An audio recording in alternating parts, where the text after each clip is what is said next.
leukemia where the bone marrow is not functioning well, there is the need to fall back on some of the organs that actually started the hematopoiesis. So they go back to the liver, the stem cells go back to the spleen, and then start a sort of a compensatory hematopoiesis from there. And this type of hematopoiesis is called the adult extramedullary hematopoiesis. So the process where the stem cells are going back to the spleen to some sort of compensatorily start hematopoiesis is what you call the immigration. And then these, when the spleen and the liver, in addition to their primary functions in adult life, start doing hemopoietic functions, they become enlarged. So in most of the cases, you have hepatosplenomegaly. And these things really pose a lot of challenges. Let's dive in a bit deeper. So this is actually just an explanation, a pictorial presentation of what I explained earlier. Now, before you go into hemopoiesis, you need nutrients. Just the same way if you want to build a house, you need some instruments and cement and a whole lot. Instrument, cement, you do your brick and mortar, metals will come in, iron rods will come in there. And then you do a lot of things, a lot of fabrications and all of that before you get a house to live in. In hemopoiesis too, you need a lot of instruments in terms of nutrients and vitamins to be able to build the RBC house. So this, I'll just highlight on some few nutrients. And then because of these nutrients, we'll look at their metabolism and how any fault on the way these things are absorbed can actually affect our end products. That's the RBCs we are actually looking at. So for nutrients, I highlighted iron as one of the main, vitamin B12, folate, fats, carbohydrates, amino acids, vitamins, and minerals. Now, let's look at iron metabolism. In iron metabolism, we take iron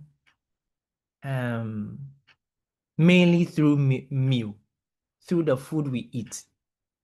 And this iron is in the ferric state mostly. Now, let me come to this diagram, and then that will help us understand it with this pictorial aid. Now, when you eat food and the iron is in the +3 state, it has to be converted to the +2 state, which is the ferrous ion, before it will be able to be absorbed. So the enzyme that converts iron 3 to iron 2 is the duodenal cytochrome B. Now, before it is taken into the parietal cell or the enterocyte, it has to be converted. After it's converted, you need something that is a transporter to be able to send it into the enterocyte for it to now be sent to circulation. So follow me as I take you through this diagram. So after the iron that is in your food, which is in the +3 state, is digested and made available, it has to be converted to +2. And that I mentioned that is the duodenal cytochrome B that does that. Then the ferrous ion is now taken into the parietal enterocyte by the dimetallic transporter 1.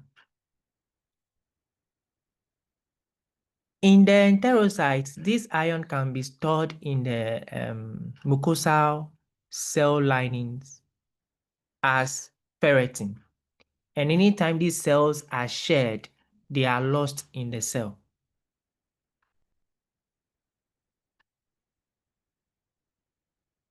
Now, when this iron in +2 state is supposed to be delivered into the circulation, there is supposed to be a remodulation to make it into the +3 state.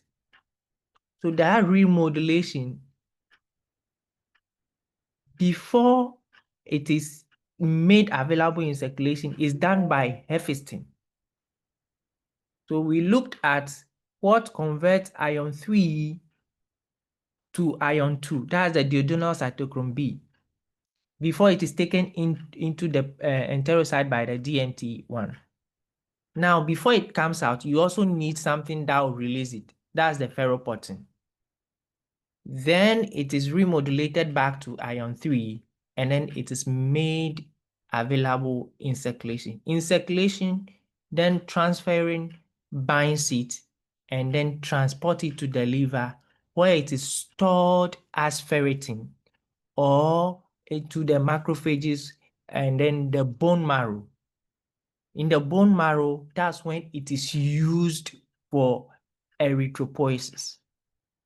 Now you see here that in the liver, when a lot of iron is sent to the is stored by ferritin, there's a signal produced by the liver to stop the ferroportin from releasing more iron. And that signal is carried by this hormone we call hepcidin.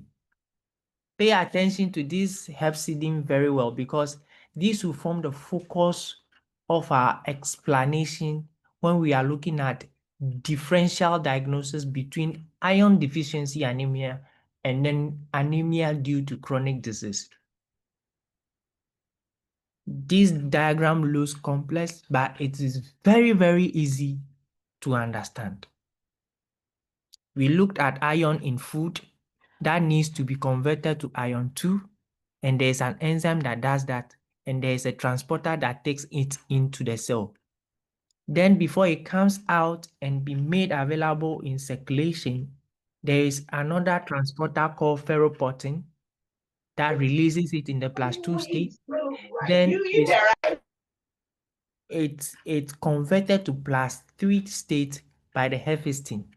Immediately it's available in the +3 state, transferrin binds it and then sends it for storage in the form of ferritin, or sends it directly to the bone marrow, where it is used for blood production.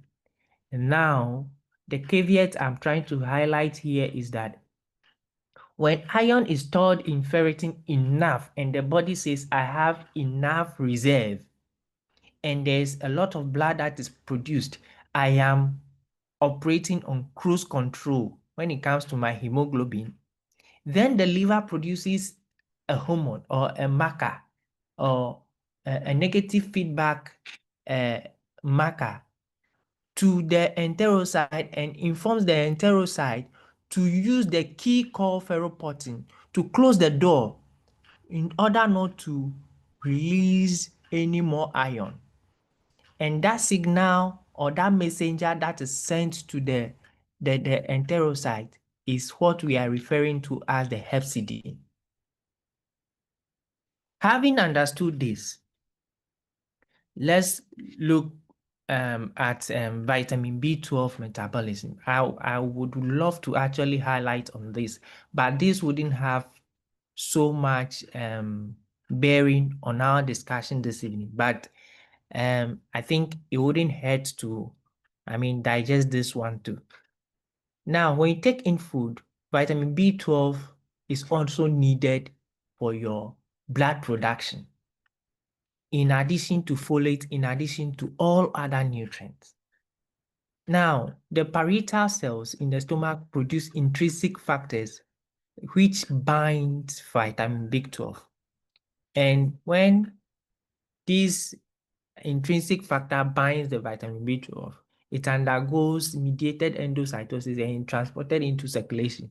Then transcobalamin 1 and 2 binds to the vitamin B12 and is transported to the bone marrow for utilization. There are disease conditions that arise when you actually lack or you are not able to absorb vitamin B12. And most of these things we know. So like macrocytic anemias, vitamin D B12 deficiency contributes to, macrocytic anemias. Okay. Now,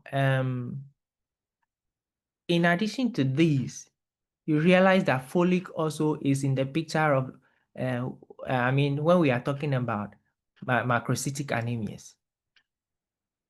Okay. Now, the role of the kidney.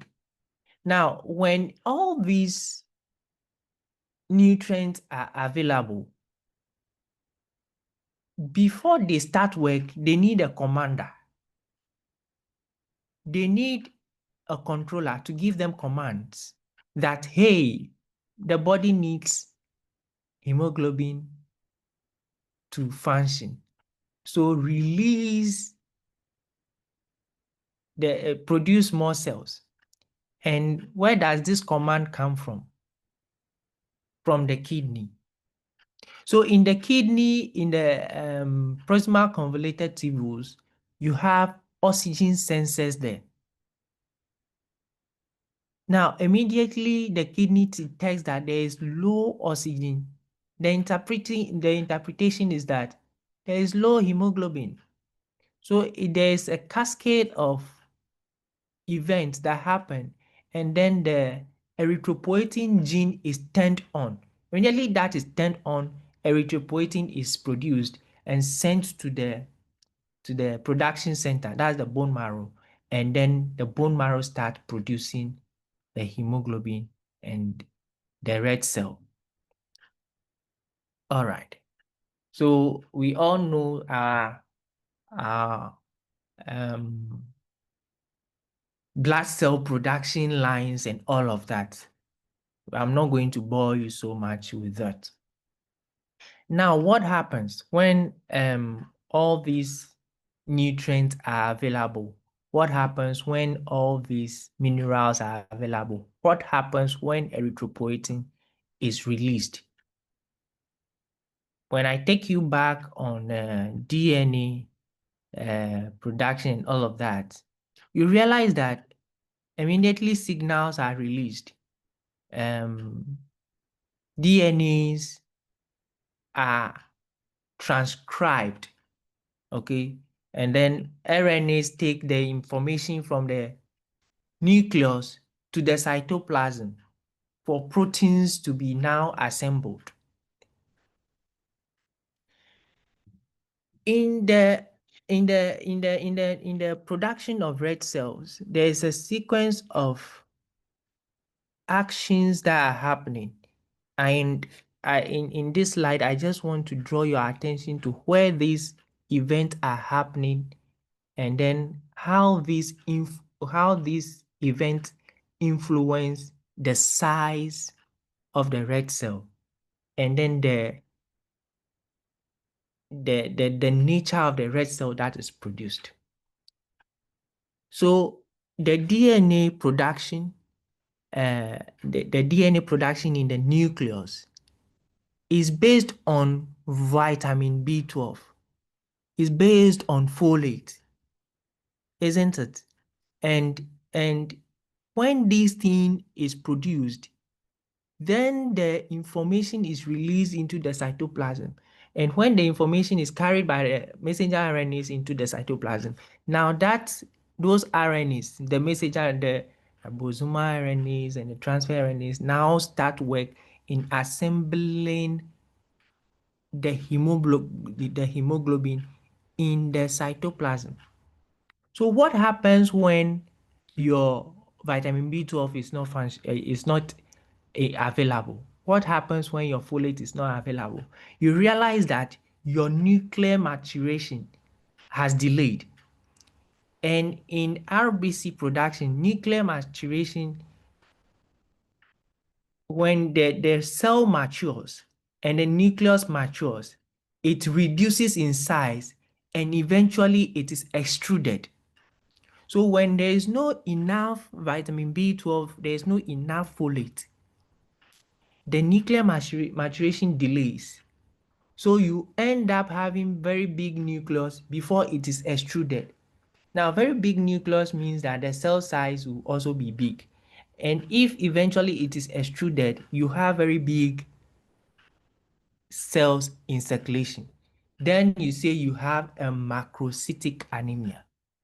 Now, on the contrary, if your vitamin B12 is available, your folate is available, the nuclear maturation will happen smoothly and it will reduce in size and be extruded. But you realize that when your iron is not available in the cytoplasm for him to be produced, for hemoglobin to be produced, your cytoplasm will be lacking in iron content or hemoglobin content. So your cell will become very small because the content of hemoglobin in there is not much. Then when we are looking at the color, if you have the privilege of analyzing bone marrow aspirates, you see different colorations as you observe or look at the red cells as they mature. Now, in hematopoiesis, when the cell is committed to the red blood cell production line, the first lineage we look at is the proerythroblast. Then when you go further, you start having basophilic erythroblasts. Now, basophilic erythroblast, this description is focusing on the cytoplasm. When we say basophilic, what are we making reference to? The cytoplasm. Now, why is the cytoplasm basophilic in that state? Because it has very high levels of RNA and DNA material with less hemoglobin. Then when it matures further, we are looking at polychromatic erythroblasts. Poly because now there are two populations of staph there. We are looking at the RNA material that is present to synthesize the hemoglobin, and then some level of hemoglobin in the cytoplasm. So there are two colors in there, or there are varying colors in there. So polychromatic erythroblast. Then when the maturation goes on further, you realize that there is a true picture that has been impacted on the cytoplasm. That's there's more hemoglobin that has been produced in the cytoplasm. So it's becoming a true color that is looking reddish. Then you say you have an autochromatic erythroblast. Then at this stage, the nucleus is almost done with its work and it makes its way smoothly out of the cell. And then you see that central pillar in there.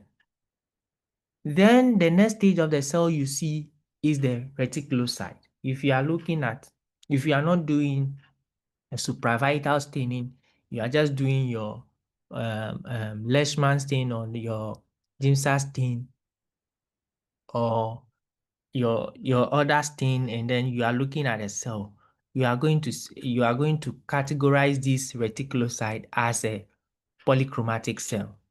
But essentially what we are saying, what we are looking at is a cell that has very little amount of RNA remnant in there, getting ready to to be finished up or to exhaust their function or to finish their task and then vanish.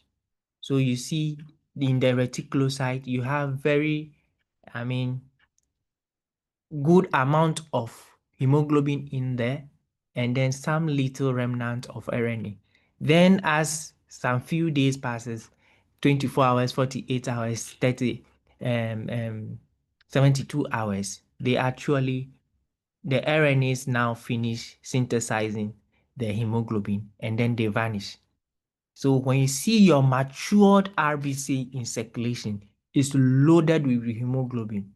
And if everything goes on in well, you will have your hemoglobin functioning properly. So I have managed to use this slide to inform you about the genesis of these macrocytic cells we see when we have vitamin B12 deficiency or when we have folate deficiency. And then also I have used this same slide to explain to you how we arrive at microcytosis or macrocytic cells when we have iron deficiency. And I hope that has gone down well. Okay. In fact, along the line, if you have any questions or you want to add something, it wouldn't hurt for you to raise your hand. I will gladly allow you to add. If it is a question, I will allow you to ask. Then we can continue. But if you are with me, then I think we can continue and then finish it up. I think I explained this stuff already. Yes, I've explained this stuff already. So oh, I've also done this stuff already. So that actually brings us into looking at the various types of anemias that we have. So we have the microcytic types of anemias. We have the nomocytic type of anemias. And then we have the macrocytic type of anemias. And in the so just by giving examples, macrocytic anemias, we know the cell has become smaller than usual. And iron deficiency anemia is sitting on top of the list when it comes to macrocytic anemias. We can also look at thalassemias, and then sometimes some form of anemia due to chronic disease become microcytic anemias. Some types of anemia due to chronic disease are nomocytic, and they are diagnosed during maybe some routine medical checkups. They are actually mostly asymptomatic, but they are picked up if the patient is trying to investigate the cause of any other disease, and then these things are picked up. All right. So there in the macrocytic category, you can also look at lead poisoning, sideroblastic anemias. Okay. Now in nomocytic anemias, we also have some of these classifications are not discrete. There are times some of these conditions are even categorized in the macrocytic category. But let me just stay on what we have here. Then we can explain it further. What I was saying earlier has to do with the anemia due to chronic disease, where we have some forms being microcytic and some forms being nomocytic. So in nomocytic anemias, you have conditions affecting other cell lines, and due to their defect or their overcrowding nature in cases of leukemia, they impact on what amount of red cells are produced. But when you look at the cell size and you look at the cell content, yes, there is hemoglobin in there. The size is looking good, just that they are not in their numbers. So that in itself results in an anemia.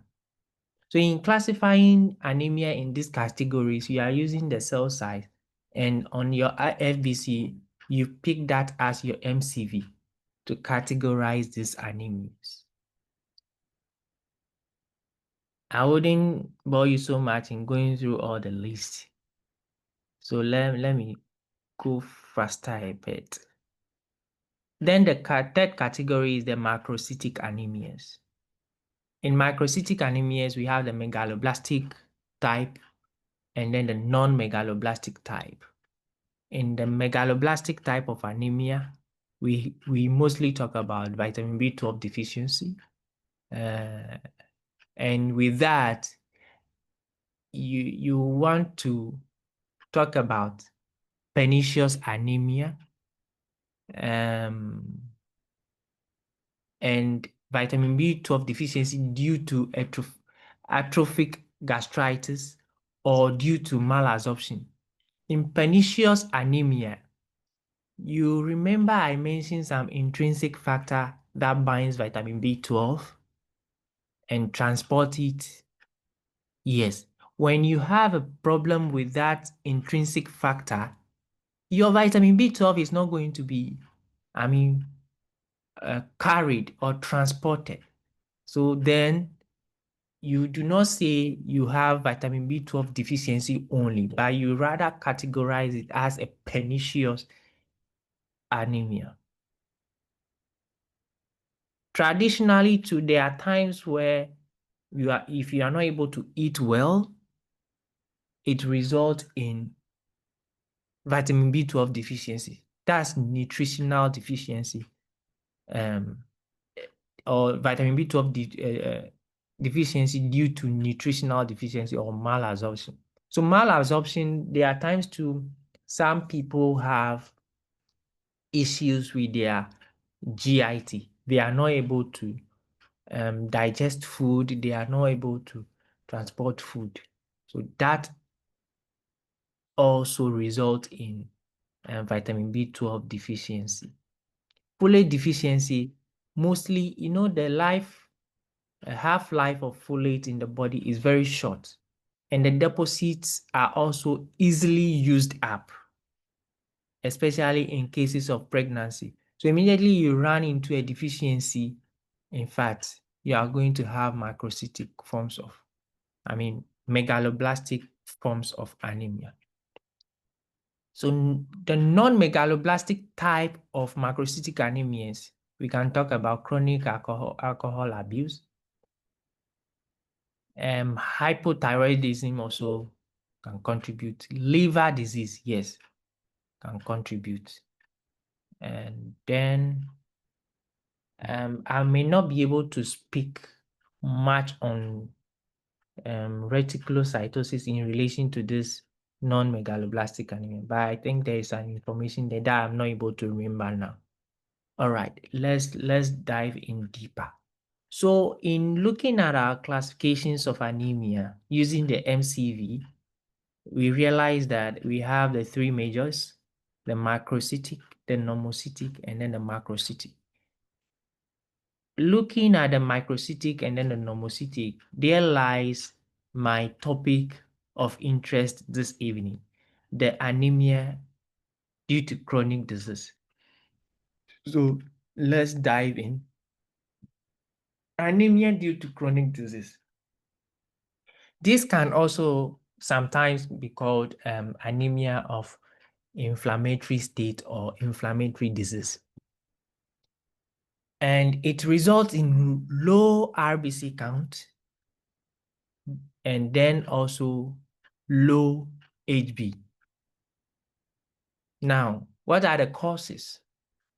Generally, we are saying that the low RBC count, the low HB is fundamentally due to a disease state. What are some of these disease states?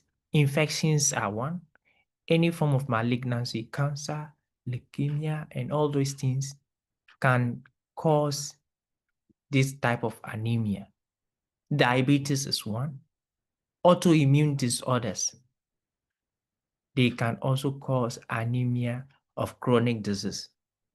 And what this eventually does is that it impairs on iron metabolism.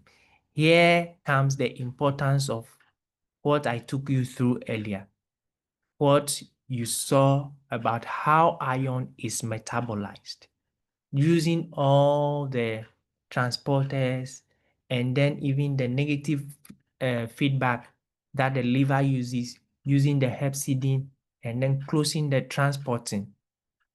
All right. This for those hearing it for the first time will be like a whole lot of information, but it is very, very simple to understand. Okay, very, very simple to understand. Now, when your hemoglobin, okay, let me see if I can dive in deeper here. Yes. How does these chronic conditions affect the hemoglobin production? In inflammatory states or in infections, in certain disease conditions that we categorize as the chronic condition state, the body finds a way to protect itself and respond to the offensive agent. And in doing so, there are certain markers that are produced. One of them is the tumor necrotic factor alpha, and then interferon gamma that has been produced from the liver. Now, when these things are produced, they are actually supposed to be, preventing something in relation to the offensive agent or the infection, if it is a bacteria, or the cells that are causing cancer or something. But these things in circulation impart on the physiologic function of the organs. Now, to be specific, the tumor necrotic factor alpha and then interferon gamma actually inhibits the production of erythropoietin from the kidney. So if the kidney is not able to produce erythropoietin, you are not going to have your hemopoiesis. You are not going to have your blood cells. So you have low RBC, and then you have anemia. The tumor necrotic factor alpha also increases macrophageal hemolysis. So macrophageal hemolysis means that when the cells come to the reticuloendothelial system, the macrophages in there capture the cells, and then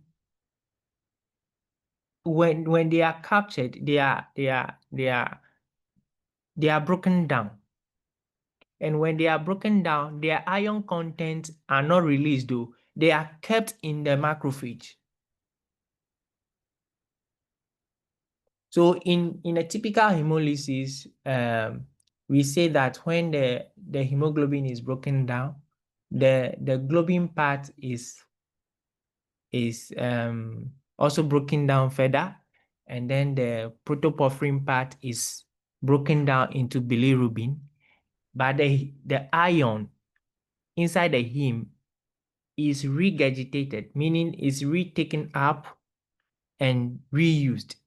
But in cases of inflammatory states, when the red cells are hemolyzed inside the macrophages, the ion is not released for reuse. The macrophages keep them. So if because of the condition, the person is not able to give a dietary or able to take in food, that means the hemolysis that is happening and there's nothing, even the senescent cell, the red cells that have passed their 120 days and they are supposed to, they actually die.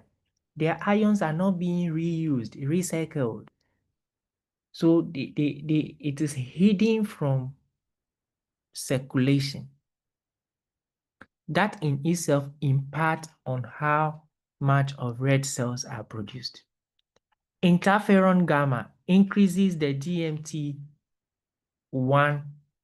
on the macrophages. Now, DMT, as we looked at earlier, the dimetallic transporter is supposed to transport ion into a cell. So if it is in the enterocyte, it's supposed to take ion into the enterocyte.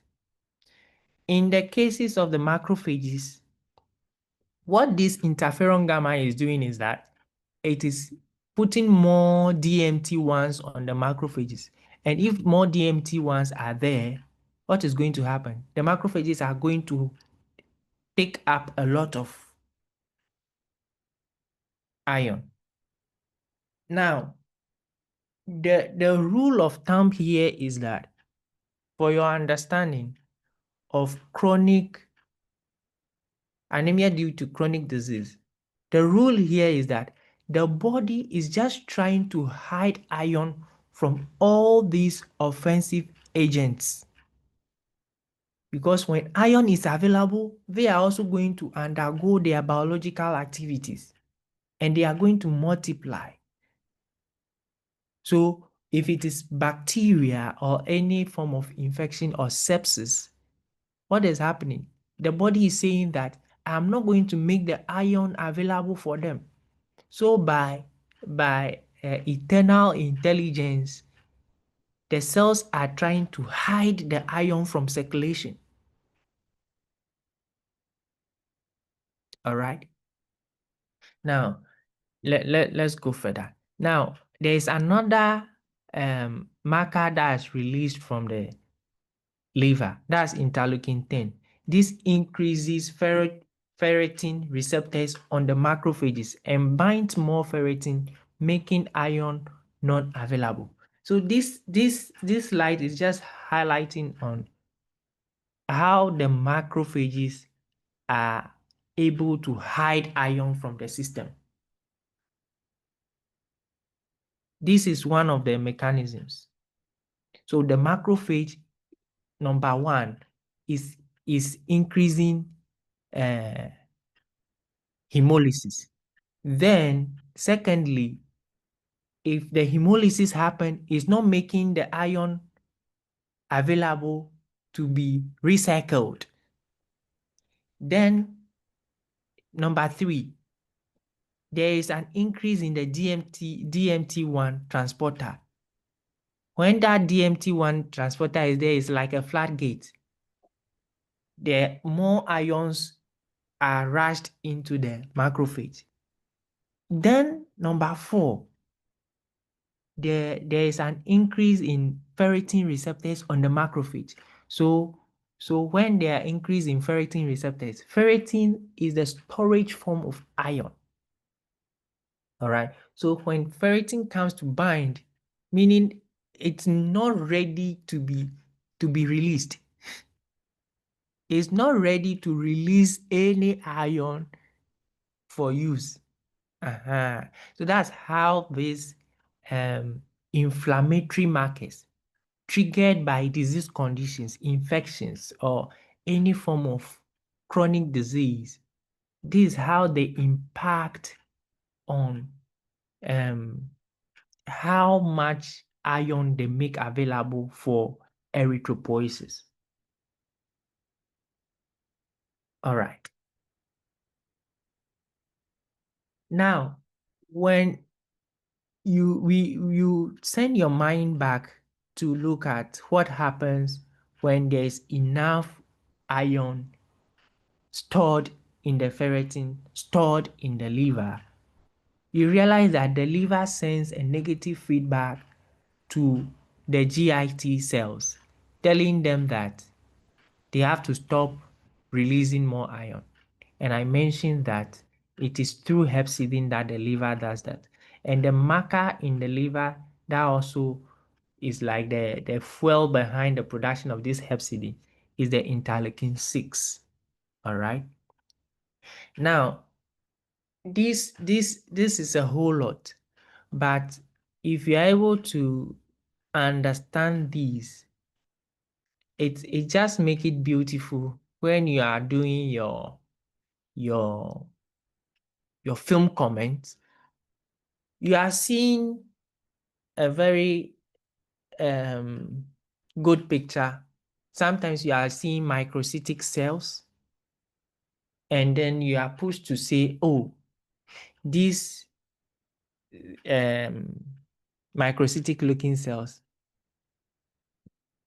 because my HB is also low, my MCV is low, my MCH is low, my MCHC is looking some way, then it could be an iron deficiency anemia. Then your recommendation will be that let's do an iron profile. When the iron profile is done, I actually didn't want to do a lot of biochemistry, so I wouldn't go so much in there. Now, the iron profile will take care of iron. Then we measure ferritin, the storage form of iron. Then we measure total ion binding capacity. And in measuring the total ion binding capacity, it's just looking at what your transferrin and how it is saturated. So let's say transferrin is supposed to take ion and then send into the macrophages or send into the bone marrow for erythropoiesis. And let's say, for instance, the space on the transferrin is 10 slots or 10 receptors. Naturally, all the 10 receptors are not supposed to be bound. Between 3 or 4 is bioavailable for transportation. So now you measure by the mechanism chosen by the analyzer developers. You measure how much of the transferrin receptors are being used. Okay, now you measure that and you see that, no, let me rather say you then you look at the value. Now ferritin is the storage form of iron. Now let's now zoom into the differential diagnosis. If you are looking at anemia due to chronic disease, the iron available in circulation will be low.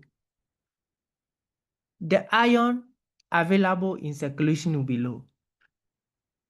If you are looking at iron deficiency anemia, the iron in circulation is still low. Let's come to the total ion binding capacity. Now you are looking at the transferrin. How much of the space, the receptors on the transferrin is being used? In anemia due to chronic disease, you realize that it is low. But when it comes to iron deficiency anemia, it is high. High because in iron deficiency anemia, there is no iron that the transferrin is even carrying on itself. So immediately you subject it to that test model, it binds a lot of the marker you are using to test the transferrin status. So it binds a lot of it. Then you say it is high. Ferritin. Ferritin is the storage state of the iron. In anemia due to chronic disease, It's not that you don't have the iron. No. You have it, but it is stored and locked under key in the macrophages, on the macrophages, and in places is locked under key. So when you test for the ferritin, it will be high because you have storage, high storage in there. When you go to the iron deficiency anemia, there is nothing there that is stored. So your ferritin levels will be low.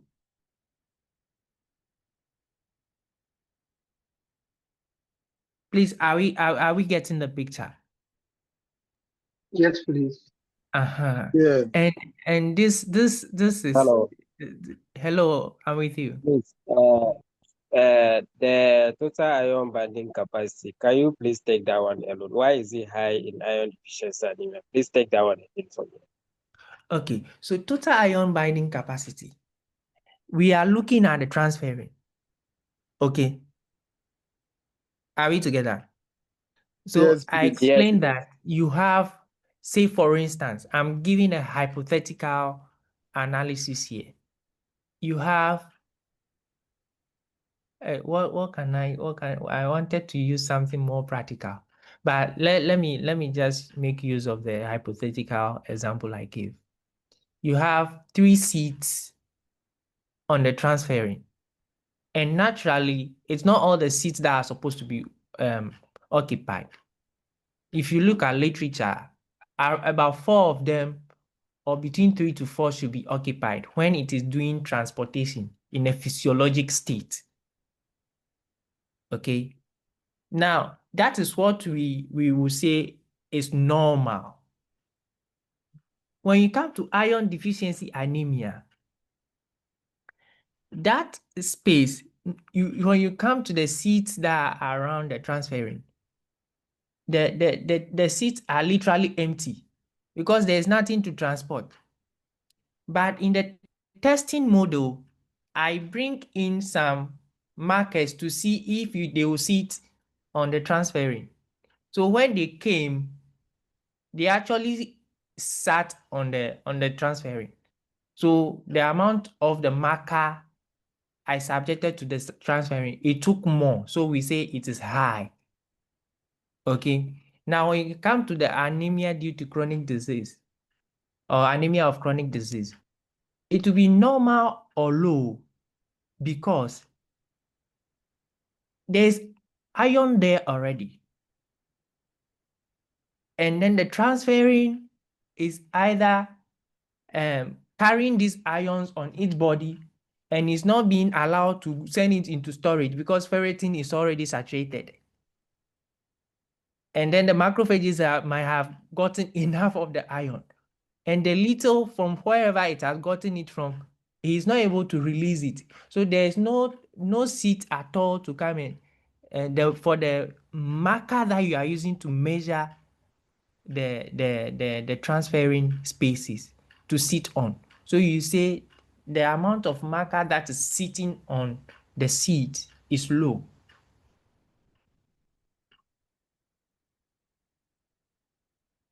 There are times it will be normal because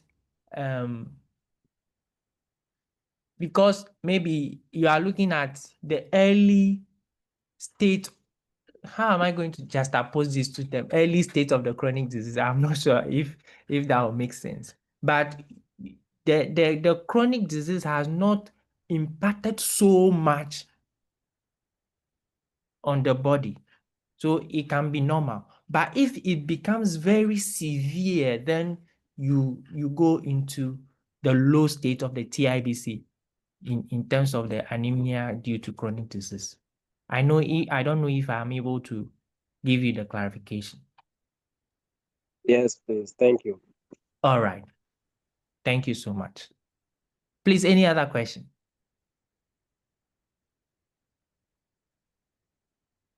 Please, any other question? Okay. I think this is what I have prepared for you this evening. If I had a little more time, I would have wished to add some more practical FBCs and all other things for us to make it practical. Some cases that I have handled together with my bosses to make it more practical. But this evening session seeks to just give you Let's add and finalize. Hey, we have time. We have more time. But I mean to say, in my preparation, I couldn't make these cases available. So Okay. yes. So this is the bit I have for you to throw more light on the basis for the many things we are going to discuss. And then I actually tried my best to give you the tool for differential diagnosis between anemia due to chronic disease and iron deficiency anemia. I hope I've been able to do a good job. Very good job. Very good job. Thank you. Very, very fantastic. Thank you so much. All right. Please, like we all know, I have my mentors here, my sources here. So this is just to lay the I mean, I don't know how to for them to now add on the real blocks. Yeah, the real blocks, for us to be able to build a house. So please, I'm humbling, opening the floor up to Dr. Degenu, Dr. Alote to take over and polish and make contributions to what I have done. And also, I know I might have committed some blunders or mistakes. I will humbly also say that I'm open for corrections. Yes. Thank you so much. Dr. Alote, over, sir. Hey. Thank you very much. Boss Alote. Yes, I'm here. Your boy has delivered. So yes, I don't want to dilute anything. Exactly. Yes, except that I want to make some quick I don't know what to call them. I mean, I don't know. My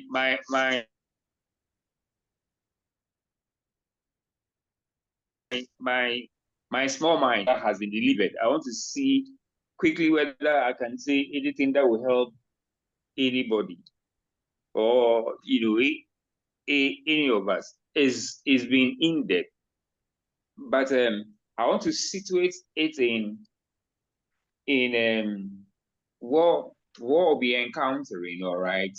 So let me just quickly say this: that is anemia of chronic diseases, like you said, we encounter them a lot, commonly in what are termed systemic diseases. And if you know how the body is organized from cells into tissues, into organs, into systems, you know what these systemic diseases would be. And these anemias of chronic diseases, they usually present as, normochromic anemias, usually, or sometimes mildly hypochromic. It doesn't mean they can't present also as microcytic, because they do, especially some cases of renal diseases. So if you take renal disease, there are different types of renal diseases. We are not going to go into all that. And so, like you said, infections, they are inflammatory conditions due to infections. They are non-infectious inflammatory diseases that he talked about, including rheumatoid arthritis and the rest of them. He talked about some of these autoimmune diseases, such as SLE. They are common. The carcinomas. We tend to find these things, and the Major cause, like you said, is due to sensitivity to physiological response, erythropoietin. And we all know what erythropoietin is. He talked much about it. He has started from the very, very, very beginning. So I don't need to say much. And the other thing is, reduce utilization of iron. That's why when he was projecting the iron, he was talking about the fact that 7 iron may be low, but stored iron, that's ferritin, is normal or real. So it's usually due to that. Iron is not being utilized because it's under lock and key, like he has said. And so as not to dilute what he has said, let me go and say quickly the other thing I wanted to say. The other thing has nothing to do with hematology, but it has to do with adult teaching and learning. At this stage of our learning processes, we shouldn't allow ourselves to be taught. I mean, there are different ways of teaching. I mean, there's one that is done for learners who are beginners. You the teacher is the center of everything. And there's the one that is for that we also have to be interactive. It has to be you also going to find out and reading about things, because after all, the people we are dealing with here are kind. They know a lot of things. So if the attitude not to go and get information and come and together we deliberate, I'm not too sure how it is going to help you when one comes to deliver a lecture and goes away. I want a situation where, and there's a gentleman who has been chatting me, and I think it's in the right direction. You see things, you bring it on board. There's something he brought on the page I haven't answered because I'm waiting for us to meet, like face to face, then we can talk about some of these things. So I urge all of that. Was why I said that, understanding anemias of chronic diseases will be a key thing in our ability to make diagnosis using peripheral blood smears. Because for the most part of our daily work, we'll come across these systemic diseases. Anemia is due to all of the renal disease, hypothyroidism, like you said, etc., rheumatoid arthritis, SLE, all of these things we would encounter. Even the infectious ones like tuberculosis, if we all debate about some of these things, so that what we need is not just the gentleman just delivering, but he will end up being like a facilitator, so it becomes interactive. Thank you. I am done, Abeg. Victor. Yes, that's okay. In fact, if you have spoken here, what else can I say? I cannot say anything more in order to dilute what we have learned. So that's wonderful. That's great. But from our participants, any question for us to answer?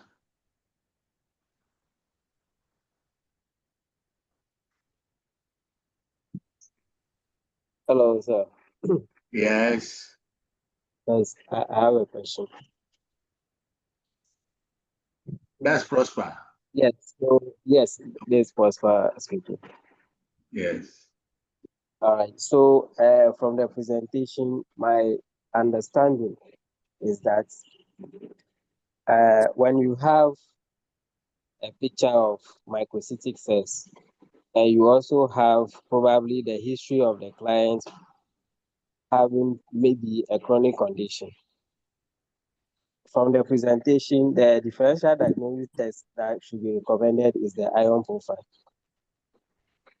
I was getting a little bit confused because if you have a picture of maybe a normocytic anemia, and you are also aware that the client is suffering from a chronic condition, in this particular case, would the iron profile be relevant in confirming that it is an anemia of chronic disease?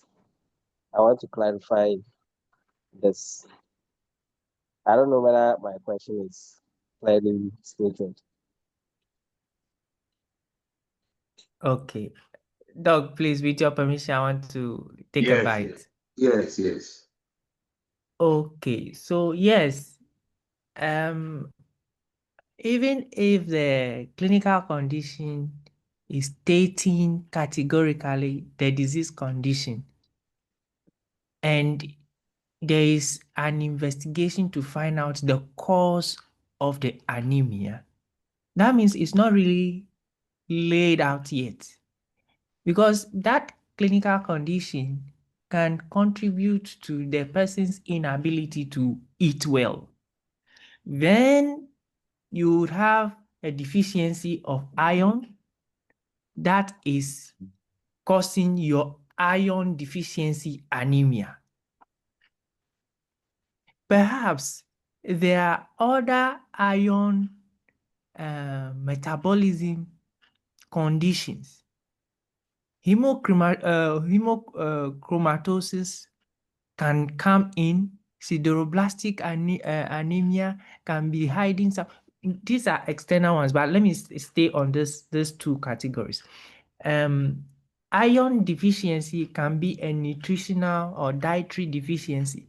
You have to do your iron profile to be able to say that, oh no, this state of the iron we are having is not due to iron deficiency. Surely it is due to the chronic condition that is that they have presented.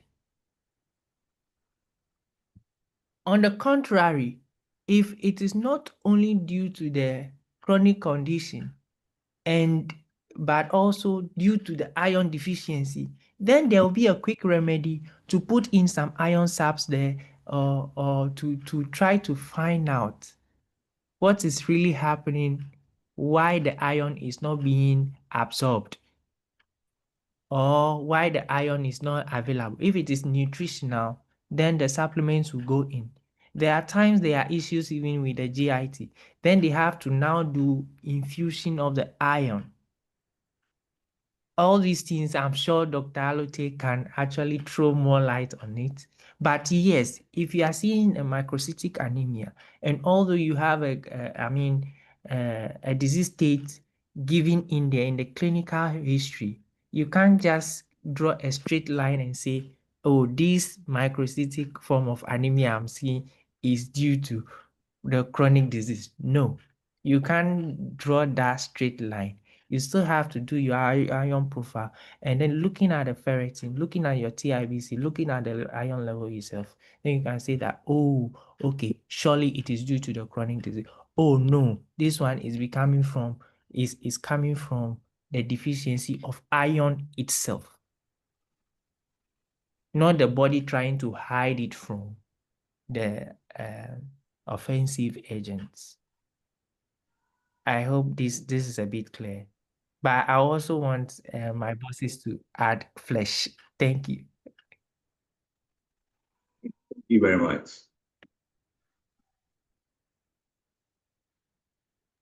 Please. Bosaloti. Uh-huh. Bosaloti.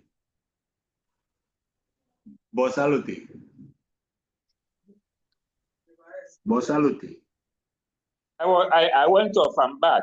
So I never heard anything, though. I went off. Okay. Okay. Yes, Bozalote, did you get a question? I didn't hear a thing. Oh, okay. I went off. Okay. I went off like 2 Oh, minutes. sorry, So sir. please repeat the question. My senior Prosper, by way of paraphrasing, is trying to ask us, in cases where you have some form of clinical history given, and Yeah. in that clinical history, there is a chronic disease state given, and then you are looking at your film with the FBC, and you know this one is an anemia, a microcytic anemia I am looking at. He's asking, is there a need to recommend iron study or iron profile, or you just draw a straight line and say, oh, okay, this microcytic cells I'm seeing, of course, is coming from the chronic condition. Prosper, Okay, so let me. Senior Prosper, is that not your question? Yes. So it's rather normocytic rather. So you have Normos. information that Okay, is so a let me chronic. quickly do a response. Mhm. When we Okay. started, we talked about screening tests, right? We said the full blood counts and the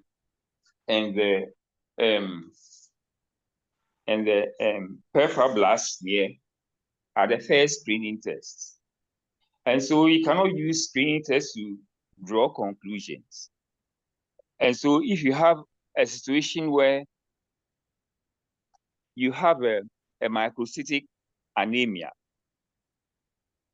and what comes to mind are all the different things that can be microcytic. And you have a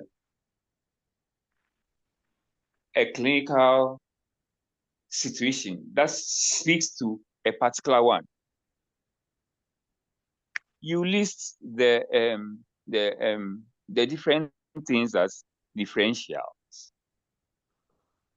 And then because the clinical situation is pointing to a particular thing, you rather say, if it's a renal disease, for example, you would rather want them to check renal function, for example, because you have looked at the film. If it is a thalassemic reaction or a thalassemia, you see from the film, right?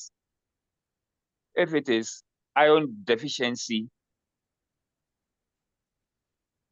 the Russell indices, RDW, for example, is useful. MCAC also becomes useful when the iron is open, when it's overt iron deficiency.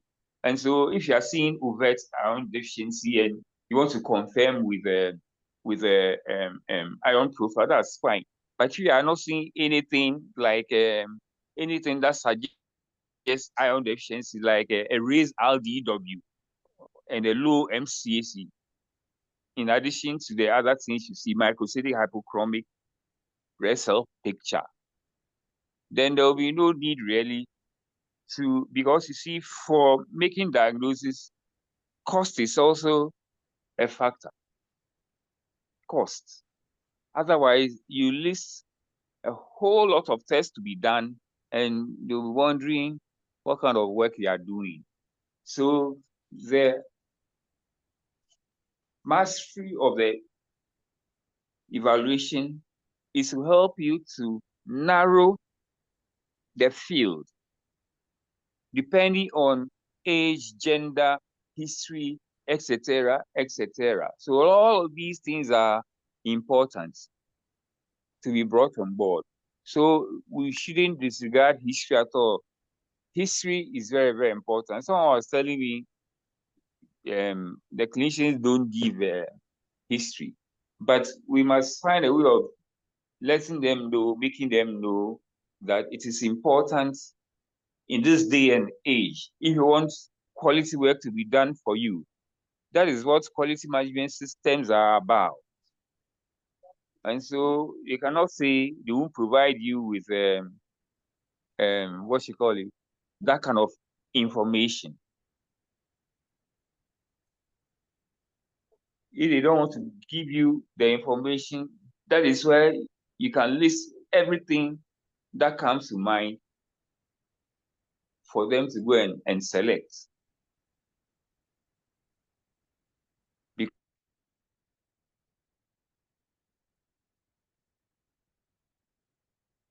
Because you need information to narrow the full blood count results.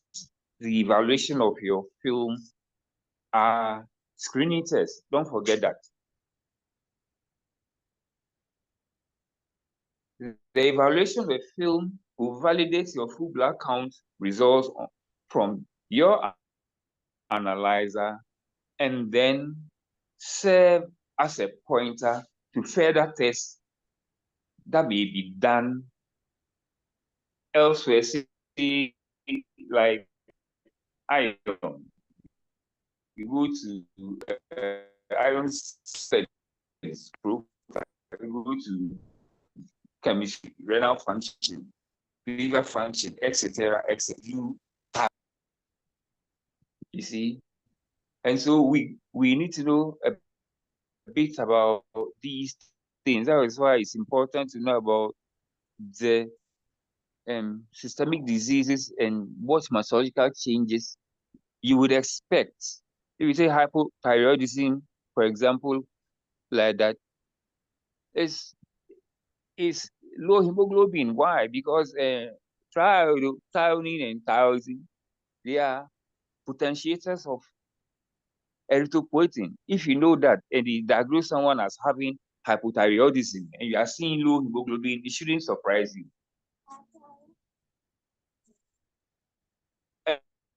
And the picture will be normochromic anemia, or probably mildly hypochromic, like it's general for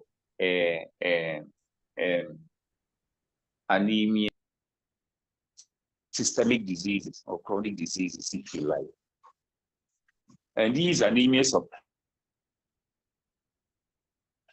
chronic diseases, I have said that you encounter them in these systems that had been mentioned earlier.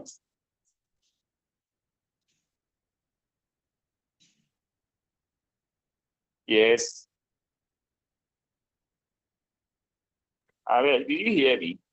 Yes, Dr. Yes, Alote, please. we heard you loud and clear. And Yes, we heard you loud. And your Oh. contribution has been very... My team tripped again. Oh, okay, so please, Prof, please come again. Oh. with your permission, I listening. also add something small. So where I think Senior Prosper was saying, in cases where you are seeing the normocytic anemia, is there also a possibility to draw the straight line? What I want to also add is that when you're looking at your film, I think Dr. Alote is still talking.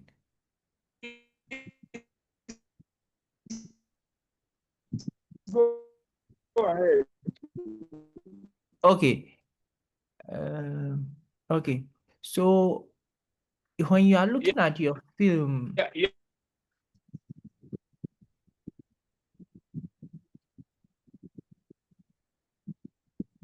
when you are looking at your film and then you are looking at your white cells, you are looking at your white cells, you are looking at your neutrophils. They are looking like reactive neutrophils. You are seeing toxic granulations.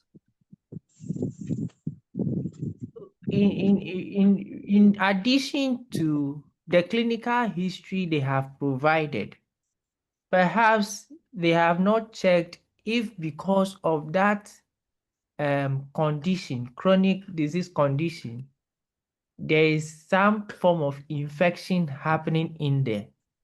So now that you have seen your normocytic anemia, and then on your film, you are seeing the reactive states of the white cells.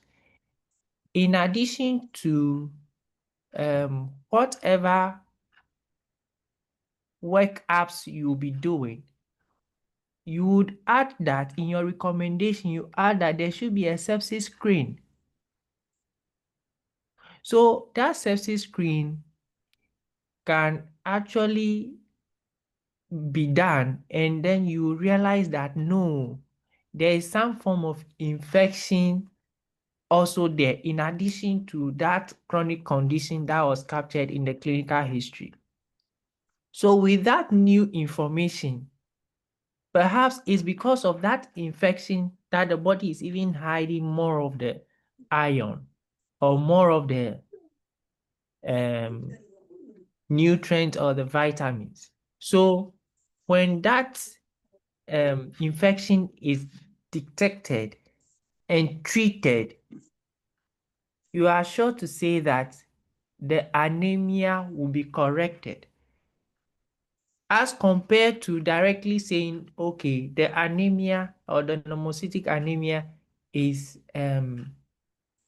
due to the chronic condition that is just captured in the clinical history. Please, does that make sense? Yes, please. I've followed, and I think it's helped a lot to address my concern. Okay. Okay. All right. Thank you so much. I don't know if Dr. Alote is now stable with the network. Okay.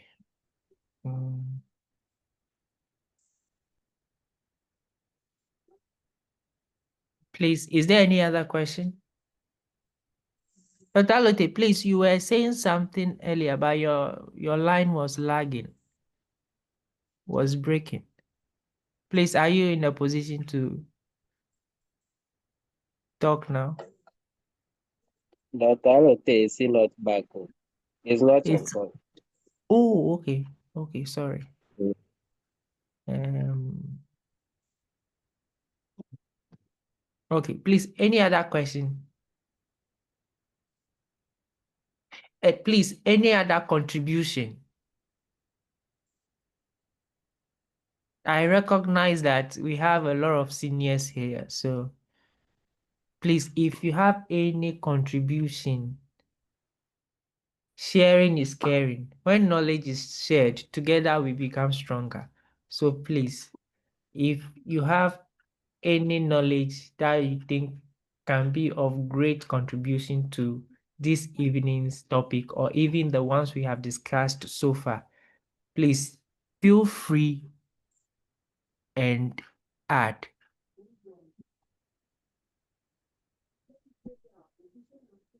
Hello, senior. Senior sir. Yes, so I still need help to finish. I shared a case on our platform. It's actually a case of a blood film comment that was requested for me to perform. So the clinical summary was recurrent anemia, and they want to know the cause.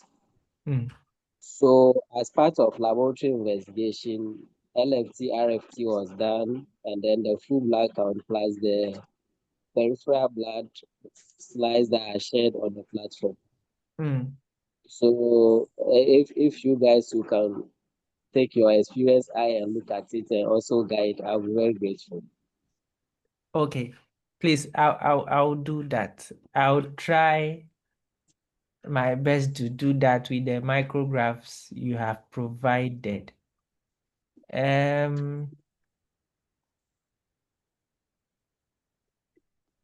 Especially the few white cells that are on the micrographs, I was completely lost as to identifying them. Yeah, there are a number of elliptocytes in there. I see a few teardrops, and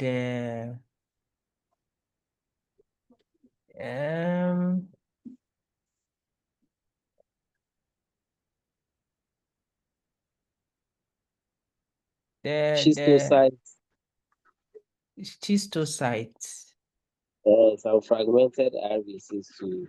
Okay, so fragmented, fragmented, we want to know the GCSPD status.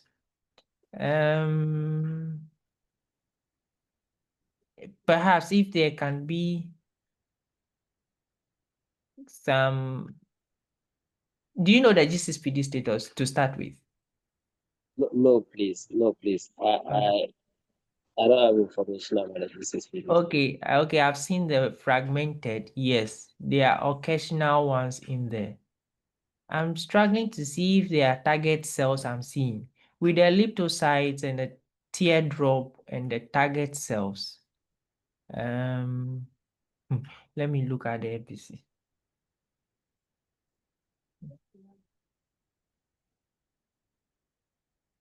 Okay. 7.1. Okay.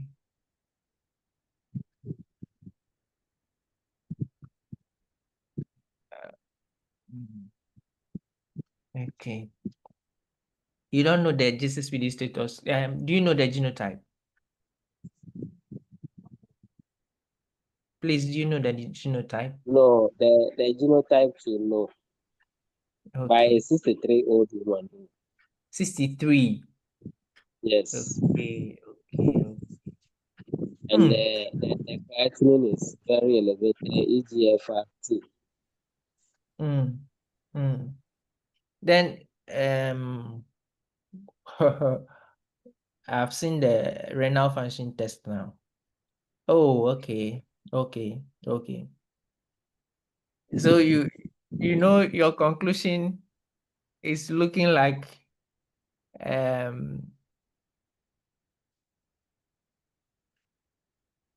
anemia due to CKD.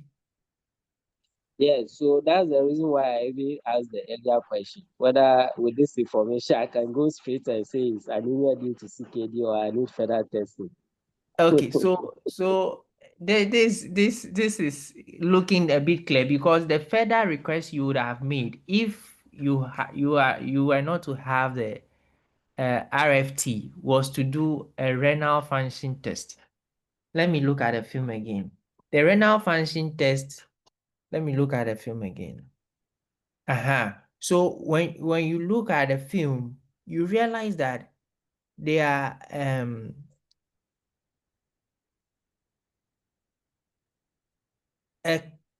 is it acanthocytes we call them? You see the cells that have regular Yes, under the microscope you can clearly see the you can acanthocyte and some of thank the you. lymphocyte too. So you realize that those echinocytes, we call them echinocytes. The spikes on them are regular all around the cell. Okay. When you are seeing those things and it is not artifactual, there are times when you store the blood for some time, those things are if you use stored blood to do your film, you are likely to see those echinocytes. There are times when the EDTA sample ratio is not achieved or it's not well balanced. You have those echinocytes. But if all that is ruled out, you've performed your film on the go, and then your EDTA ratio is also good, then seeing those echinocytes, it tells you there's a problem with the kidney. So in the absence of that kidney result you sent, in your recommendation, I will put the BE creatinine or RFT recommended.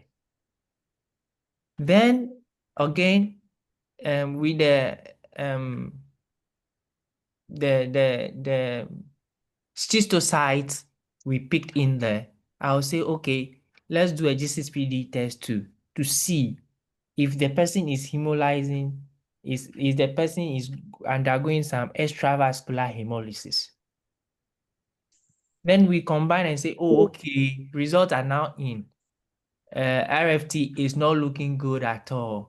This can be a problem of the kidney not being able to produce erythropoietin. Then we narrow it down there.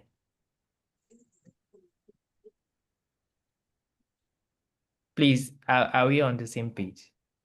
Yes, please. Yeah, I'll follow. This is my 2 cents. I don't know if the seniors want to add anything.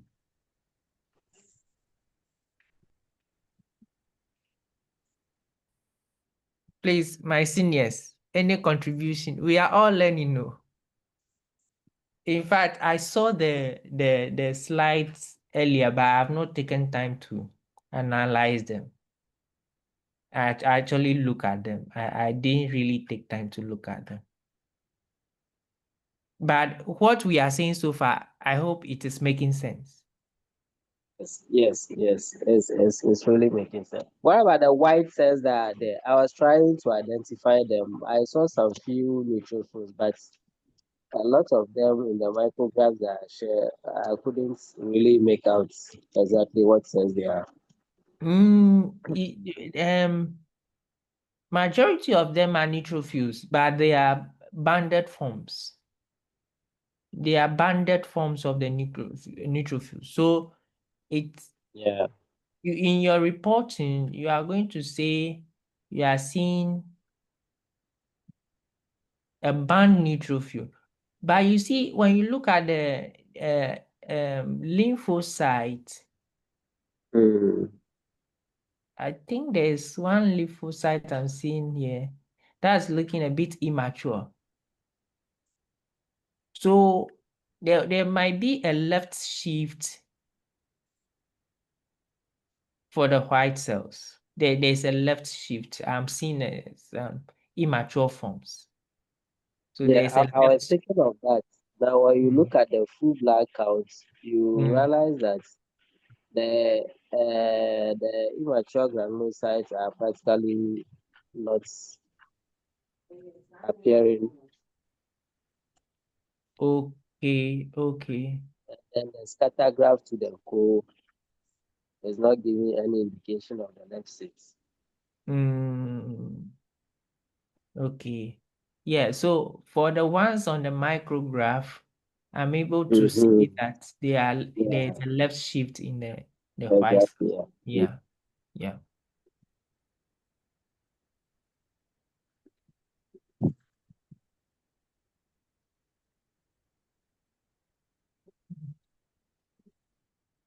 Okay, please, any other addition? Any other addition? Please, I'm also here to learn.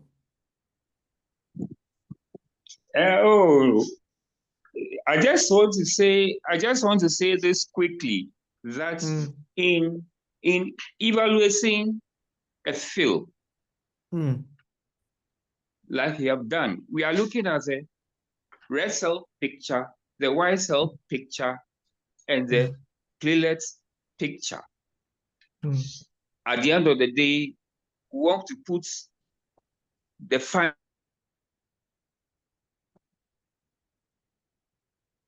findings from the different cell lines to make diagnosis.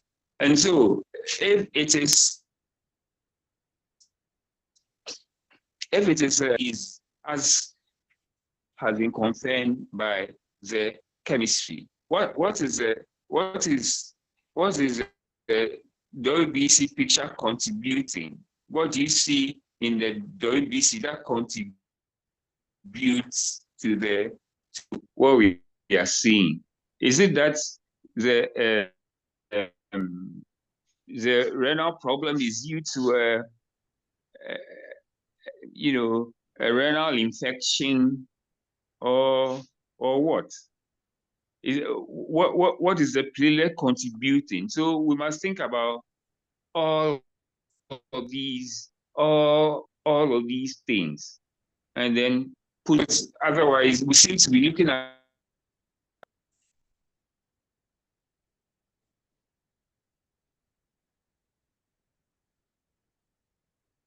Oh, we've lost Dr. Alote again. Oh.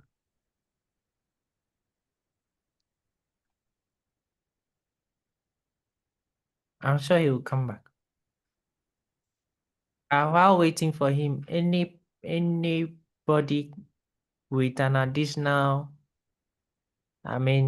knowledge can actually come on the floor. Please, the floor is open.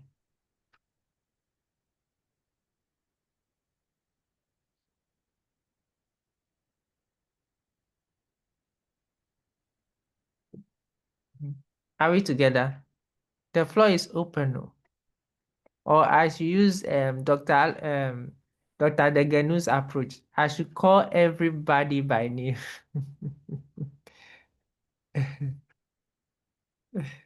Where should I start from?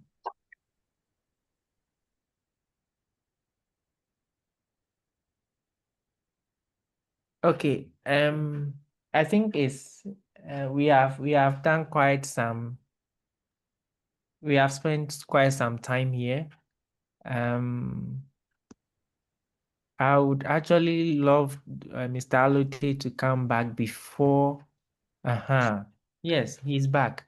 Dr. Alute, please welcome back.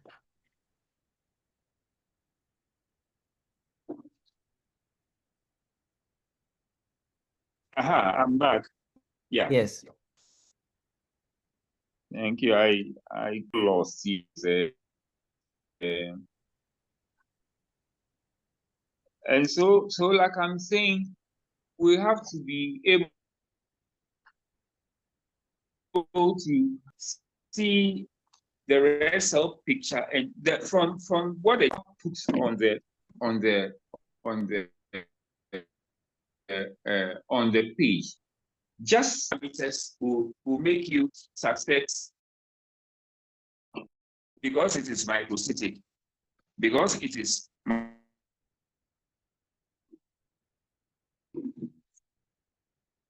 microcytic, and because it is microcytic, and we looked at the MCH didn't give anemias and anemias of chronic diseases due to renal diseases. So even the full blood count results alone will make you suspect a renal disease. Take away the RESL parameters alone. If you understand your RESL parameters very well, that alone will make you suspect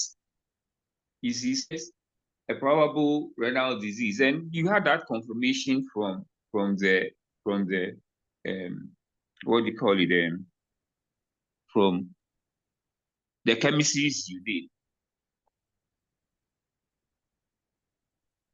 Now, the renal disease that you are seeing, that speaks to or something about the platelets, or is it the renal disease? Do we know whether it is what type of renal disease it is? And we must know there are different renal types of renal disease. Probably there's a renal tumor, and so you probably are getting the teardrop poikilocytes, etc. You know, we cannot all that.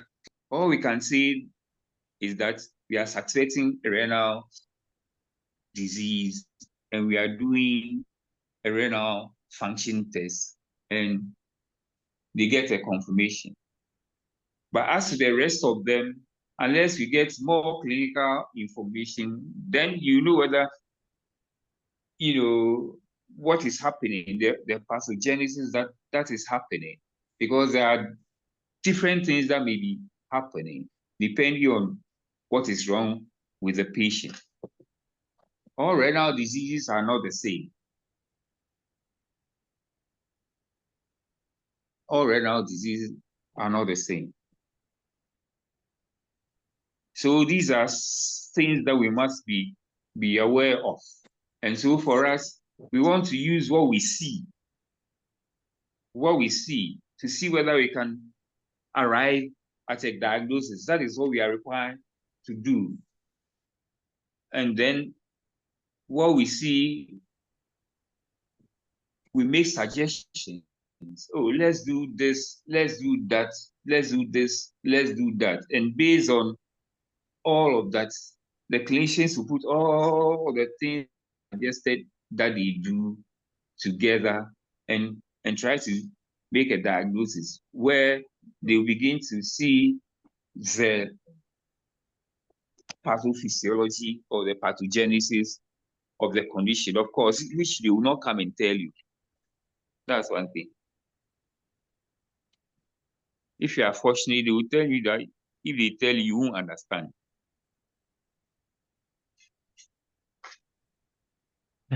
And so, and so for us, a full blood count and a peripheral blood smear, anytime full blood count results are flagged, are screening tests.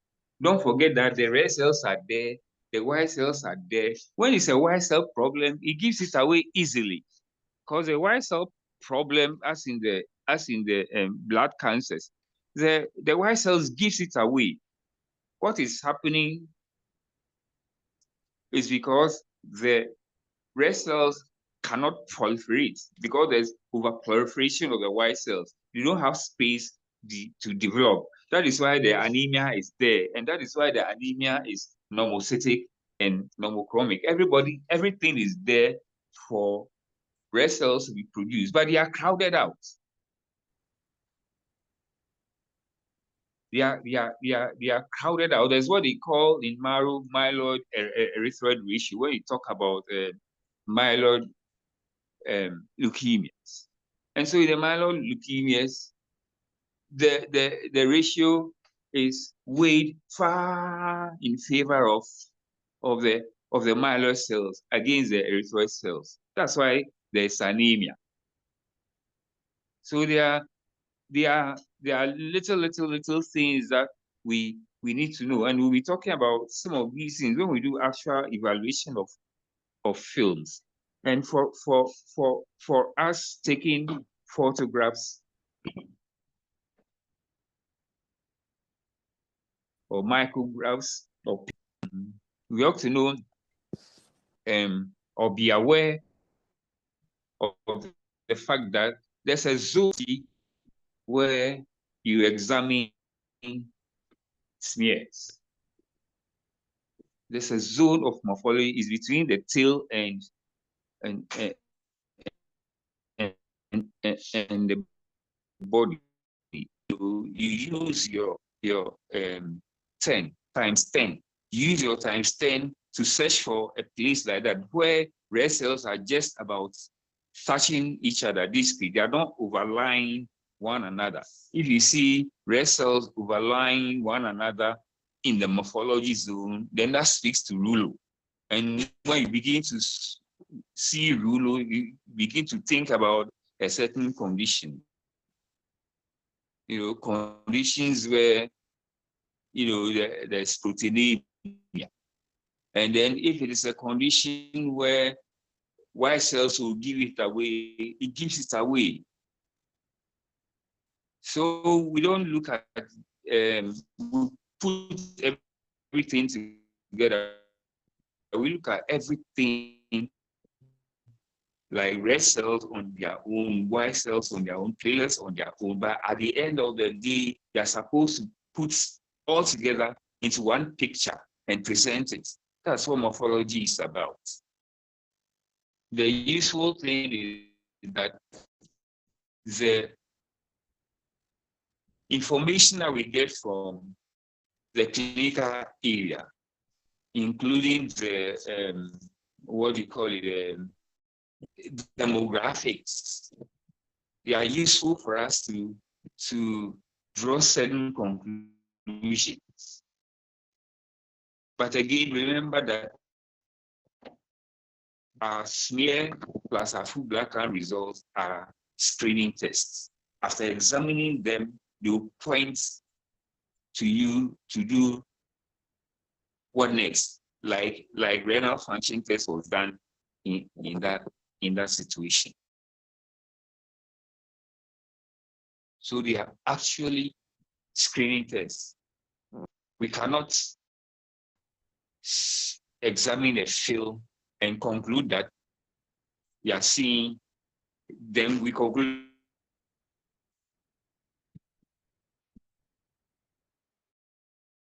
oh, this is iron deficiency anemia. All the parameters may show iron deficiency anemia. There are different lines of tests, screening tests, confirmatory tests, etc. First line tests, second line tests, third line tests, that kind of thing. That's how it's done.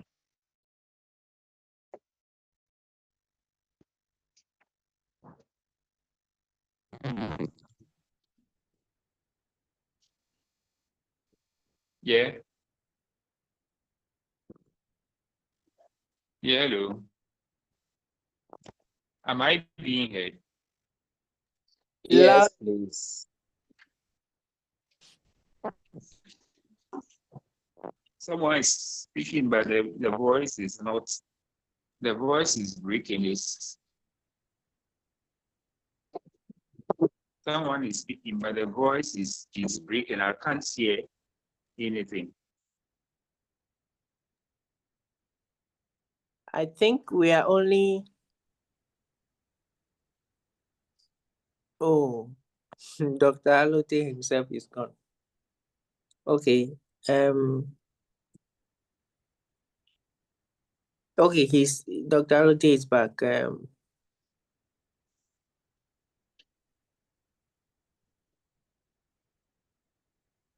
I don't think somebody else is talking. No. Someone was speaking. Someone was talking. I wasn't hearing, so I was asking what exactly was being said. Okay. Otherwise, I'm I done. think he was just replying yes when you asked whether we are following you. Oh, okay. Okay.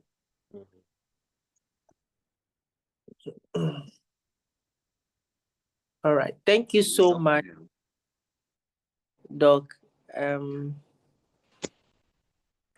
Again, I appreciate the privilege and the opportunity, and to every one of us, I appreciate the opportunity to lead this discussion, and I'm sure the next time it will be any other person, and we are all ready to learn. Thank you so much, and with your permission, Dr. Alote, with your permission, I would want us to adjourn this assembly. CPD consult, are you there?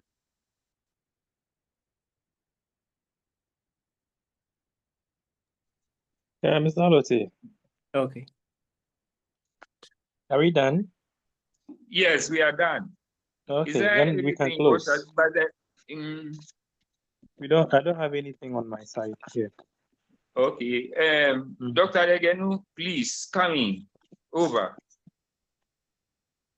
I think Dr. Adegenu is off. It's off now. Yes, please. Okay. All right. So in that case, you can close us. Okay. Thank you so much. So we'll talk later on. The three of us we'll have a chat on the way forward. Okay, thank you. And our participants, if they have inputs, I didn't want to talk about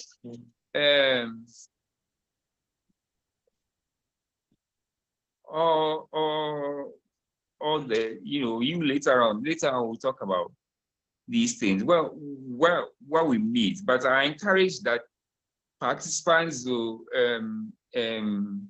be self-motivated and learn something on their own and bring things on board. That's how we do adults learning. You see,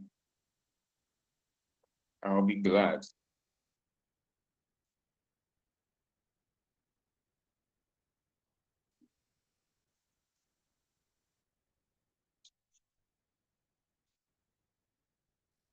Dr. Sababa, I can close us. Okay, thank you, Doc. Dr. Latif. Please, I think we can go now. Good night to everybody. Enjoy the rest of the evening. I'm sure we are meeting again on Thursday. Yeah, good night too. Thank you so much. Good night. Thank you very much. All right. Good night.